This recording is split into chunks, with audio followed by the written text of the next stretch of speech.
Thank you for your answer, Mr. Mayor, and I'm very glad that you're taking the safety and security of the President seriously. It's vital that this trip is successful because the President Trump is a good president. He's going to visit this country, and it's going to open up many opportunities for trade and increasing the relationship we have with him. But the concern that people have, Mr. Mayor, is that the words that you've said as mayor, as the police and crime commissioner, in actually talking about loud protests, could be seen by some to be encouraging protests which may be unruly to the president when he comes. Don't you think that you should have been a little bit more responsible in your use of words and not actually using your airtime to be saying, oh, in a jokey way, oh, there could be protests, there may well be loud protests, because that may be courting trouble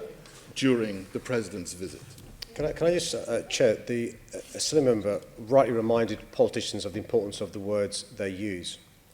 And so when a politician uses words like this, Tory and Labour politicians are busy blaming each other, but as usual are too politically correct to even consider mentioning the root causes of knife violence, a surge in migration of young people from parts of Somalia and Congo, with a culture where extreme violence is normal and on a completely different level to anything known before in the UK.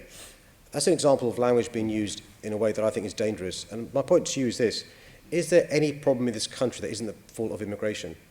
Well, I mean, this is Mayor's question time, so I'm asking you the questions rather than you asking me the questions.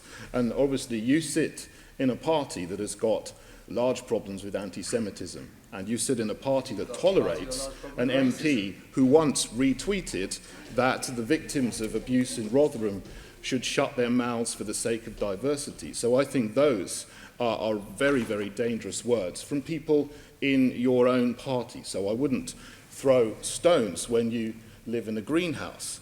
But you the idea of being lectured about racism by UKIP representatives. You seem... I mean...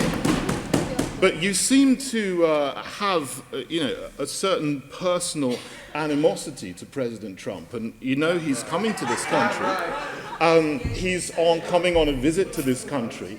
I wonder why you single out one particular head of state for negative comments when we have other... Listen, please, members of the Assembly, UKIP has time to say whatever they wish without it being limited by you interrupting. We have other heads of state visiting this country this year. We had the head of state of Saudi Arabia visiting this country. You said nothing about Saudi Arabia's policies and culture in that visit. And you've said, when you were talking about President Trump, Londoners hold their liberal values of freedom of speech very dear. And you also mentioned, when you're grandstanding around the world, when you went to France, you said a woman should be allowed to wear whatever she likes. But in Saudi Arabia, that's not the case. When the Crown Prince of Saudi Arabia came to visit London, you missed an opportunity to stand up for women's rights and freedom of speech, particularly freedom of religious belief in Saudi Arabia, which is very restricted.